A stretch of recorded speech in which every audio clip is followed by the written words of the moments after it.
என்ன மாதிரி தான் இருந்தார். ஆனால் ரொம்ப முன்னேறி இப்போ உபனிஷத் கங்கா என்றால் என்ன, இதை ஏன் அதை கையில் எடுத்தார், அதை பற்றி என்ன புரிந்து கொண்டிருக்கிறார், அதெல்லாம் பார்த்தா என்னை விட தாண்டி ரொம்ப தூரம் போயிட்டார் அவர்.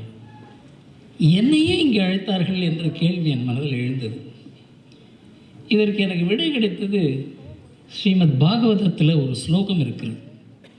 கலியுகத்தில் பிரபலமானவர்களை புத்திசாலிகளாகவும் விஷயம் தெரிந்தவர்களாகவும் நினைத்து விடுவார்கள் என்பதற்காக பிரபலமானவர்களை அறிவாளிகள் என்றும் விஷயம் அறிந்தவர்கள் என்றும் ஏற்றுக்கொள்வது கலியுகத்தினுடைய சுபாவம். அது மாத்திரமல்ல, யார் மிக அழகாக பேசுகிறார்களோ அவர்கள் பேச்சில் கலியுகம் மயங்கிவிடும்.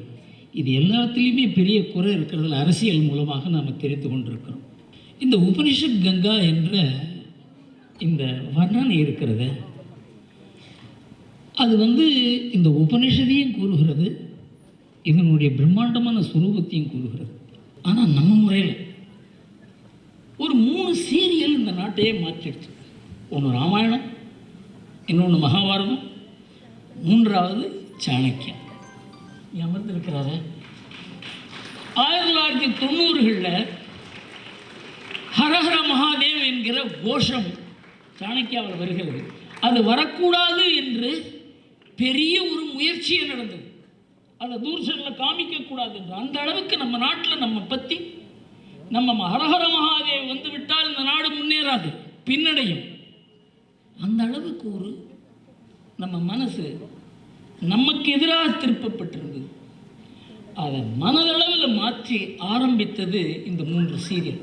அந்த சமயத்தில் 1992 நமக்கு எல்லோருக்கும் தெரியும் அந்த நிகழ்வு நடந்த பொழுது. அந்த நிகழ்வை யாருமே எதிர்பார்க்கல, அரசாங்கம் எதிர்பார்க்கல, அந்த இயக்கத்தை நடத்துகிறவங்க எதிர்பார்க்கல, யாருக்குமே அதை பற்றி என்ன கூறுவது என்று தெரியவில்லை. அந்த சமயத்தில் சுவாமி சின்மயானந்தா அமெரிக்காவில் இருந்தார். இது நாம் எல்லோரும் கொண்டாடப்பட வேண்டிய விஷயம் என்று கூறினார். எனக்கு அதனாலேயே சின்மயா மிஷன் பேரில் அந்த அளவுக்கு எனக்கு ஒரு ஈடுபாடு. இது ஏதோ ஆன்மீக அமைப்பு என்று நினைக்காதீர்கள். இந்த தேசத்தை புனருத்தாரணம் செய்யக்கூடிய ஒரு அமைப்பு, அதனுடைய தலைவர் தான் சுவாமி சின்மயானந்தா. இந்த மாற்றங்கள் ஏற்படுவதற்கு பல ஏராளமான முயற்சிகள் தேவை. அதில் உபனிஷத் கங்கா ஒன்று. என்னுடைய நண்பர் கோபால் சீனிவாசன் இந்த அளவுக்கு அதில் ஈடுபட்டு இந்த சின்ன குழந்தைகளுடைய மனசில் நல்ல சிந்தனைகள், உயர்ந்த சிந்தனைகளை விதைக்கிற இந்த பிரம்மாண்டமான முயற்சி, இதை பார்த்தா இதை நாம் பெரியவர்களும் படிக்க வேண்டும் என்றால் 3 தலைமுறை பெரியவர்களுக்கு தெரியாத விஷயங்கள் இந்த சின்ன குழந்தைகளுக்கு நாம் சொல்லிக் கொடுக்கறதுக்காக இந்த திட்டத்தில் சேர்க்கப்பட்டிருக்கிறது. இதை நாம் எல்லோருமே படிக்க வேண்டும். இந்த பெரிய முயற்சிக்கு என்னை அழைத்து அதை பற்றி பேச வைத்ததற்கு நான் நன்றி கூறுகிறேன். Welcome all the children who come here. We're so happy to see so many young faces in this audience. Namaste, happy morning, vanakkam, welcome. And I offer my pranams at the lotus feet of Parama Pujya Swami Gurudev, Swami Chinmayananda Gurudev. It is really a very simple story. And I don't want to take more than 3 minutes to tell you my story. Many years ago, maybe 15 years ago, 10 years ago, I don't remember when, maybe 10 years ago, at home, we wanted to imbibe the joyful and timeless values of our dharma. And we did not know how to start. Episodically, by chance, we came into contact in YouTube with the Upanishad Ganga. And spontaneously, just by itself, we started watching 1 episode a week and discussing among the 5 of us what the Upanishad Ganga meant. We had, of course, many other good teachers. We used to follow e-learnings, modules of Swami Parthasarathy and see Chinmayaji's modules. But this grabbed the attention of the children like I have never seen. In fact, every time the episode ended, Chandra Prakash, you will be happy to know that Hiranmaya Patrena song, they would burst into song and clap and sing it. The joy with which, when I saw the children take it and how they discussed every episode, whether it is, Jabali Satyakama or whether it is the story in Tiruvannamalai, it was just amazing. So that was my inspiration to say that ultimately language is not only the language or the music for the heart, but it's also the way to enter the mind. It's only going to be through the languages which we can imbibe it. I myself am very inadequate. I practically speak one language and that too not very well, and that is English. But this ability to transform it with the work of Chandra Prakash ji and his wife Mandira ji, who is not here, who is the big boss, I would say, is just amazing. In the 3-4 years, with the extraordinary work of Manisha ji and Anupama ji at the Chinmaya Media Trust, this has become real. Many people have contributed to this. In fact, people from the Chinmaya Mission, people from the DAV organization, people from the RSS, people from the Ramakrishna Mission have all looked at the scripts and given their comments. Personally, my biggest happiness is Gurudev's language was Malayalam originally, and that we're able to take it into Malayalam gives me enormous happiness and joy.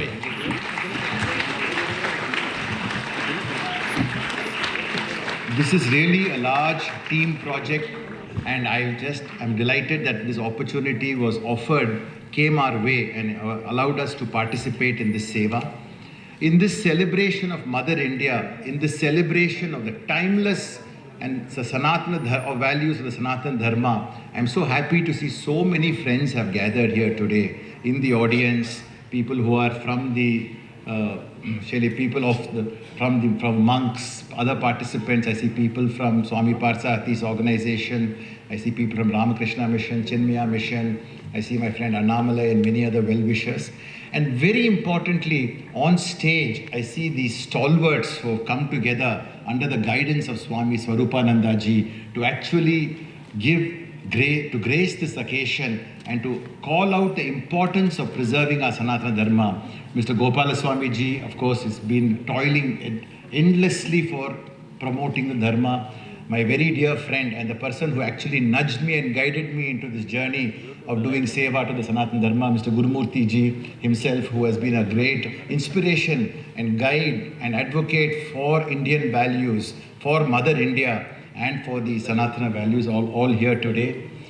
All of this, of course, is the vision of Swami Tejomayananda ji, who actually brought this vision to play, and actually the instruments of the vision became Chandra Prakash ji and Mandira ji. So I hope all of you will enjoy imbibing and diving into the timeless values of our Dharma, instilling it in yourself, but most importantly, as Manisha ji said, having fun doing it by using the workbooks and watching the videos. Namaste. Sri Gurubhyo Namaha. முதற்கண் என்னுடைய பிரணாமங்களை சுவாமி ஸ்வரூபானந்தஜி மகாராஜுக்கு சமர்ப்பிக்கிறேன். மேடையில் உள்ள பெரியோர்களுக்கும் உங்களுக்கும் என்னுடைய காலை வணக்கங்கள்.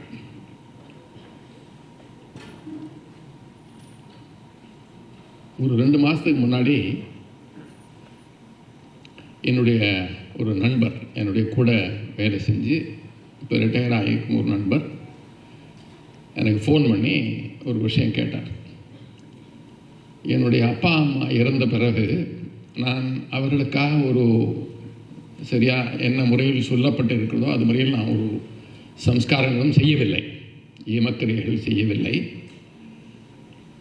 கங்கையிலோ அல்லது புண்ணிய நதிகளோ அவருடைய அஸ்தியை கரைக்க வேண்டும்னு சொல்லியிருக்கோம், அதுவும் நான் செய்யவில்லை. ஏன்னா இதுக்கு பின்னாடி என்ன தாற்பயம் இருக்குது, எதற்காக செய்ய வேண்டும் என்று எனக்கு ஒரு சந்தேகம். அதற்கு விடை கிடைக்காததால் நான் செய்யவில்லை. நான் உனக்கு தான் விடை தெரிஞ்சால் சொல்லுங்கள். நான் சொன்னேன், இது மிகப்பெரிய விஷயம், அதுக்கு விடை நான் என்னால் சொல்கிறது அவ்வளோ சுலபம் இல்லை. ஆனால் ஒரே ஒரு காரியம் பண்ணுறேன், ஒரு புஸ்தகம் உங்களுக்கு அனுப்பிக்கிறேன், அதை படிங்க. அதை படிச்சுட்டு அப்புறம் நாம் அதை பற்றி டிஸ்கஸ் பண்ணலாம். அப்புறம் உங்களுக்கு அதில் தெளிவு பிறக்கலைன்னா மேலே பேசலாம் அப்படின்னு. ஆதிசங்கரோட மாத்ரு பஞ்சகம் என்ற புத்தகத்தை அவருக்கு அனுப்பி வைத்தேன். எதற்காக நீங்கள் உங்கள் அப்பாவையோ அம்மாவையோ மதிக்க வேண்டும்? அவர் இருக்கும்போது சரி, இருக்கும்போதும் மதிக்க வேண்டும் முதல்ல. ஏன்னா இருக்கும்போது மதிக்காமல் பிறகு அவர்கள் போன பிறகு அவருக்கு சம்ஸ்காரம் என்ன செஞ்சாலும் அது அந்த அளவுக்கு சிறக்காது. அதை படிங்கன்னு சொன்னேன். அப்போ எனக்கு ஒரு மனசில் தோணுது, நிறைய பேருக்கு இந்த விஷயங்களை பற்றி தெரிய வாய்ப்பு குறைவாக இருக்குது.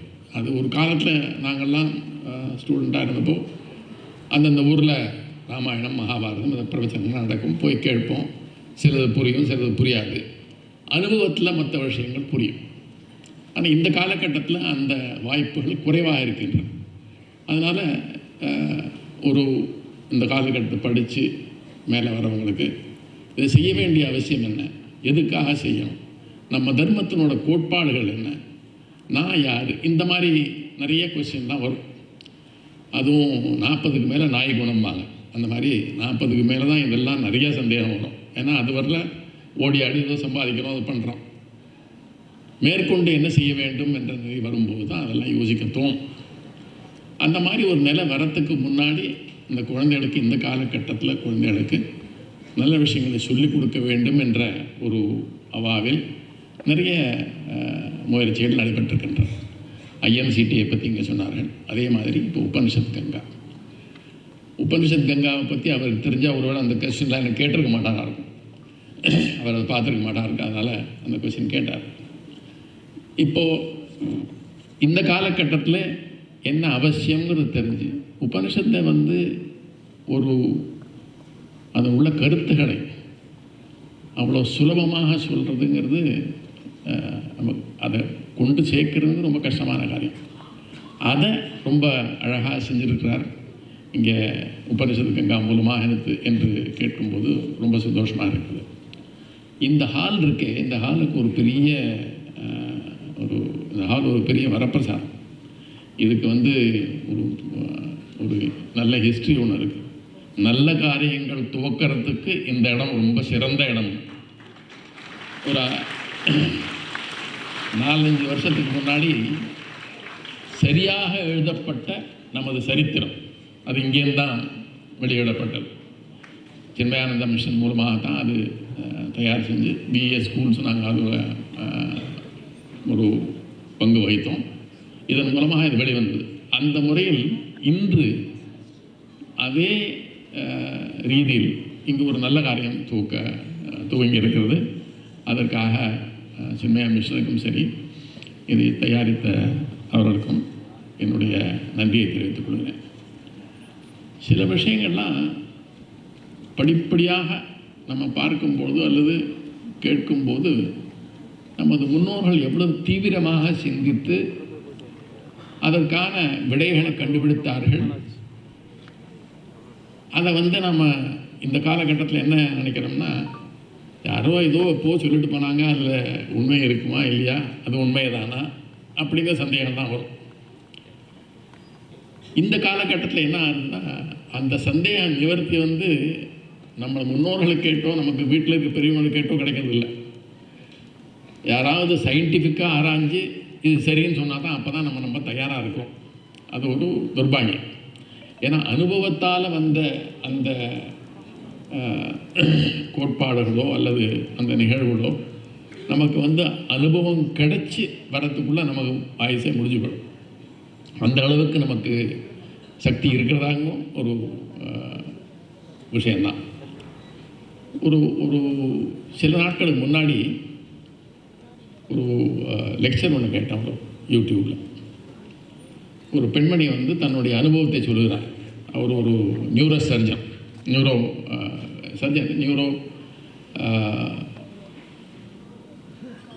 அதில் ஆழங்கால் பட்டு மனத்தில் ஓடும் எண்ணங்கள், அதனுடைய போக்குகள் எப்படி அது நடைபெறுகிறது என்பதெல்லாம் பற்றி ஆராய்ச்சி செய்யும் ஒரு ஆராய்ச்சியாளர்.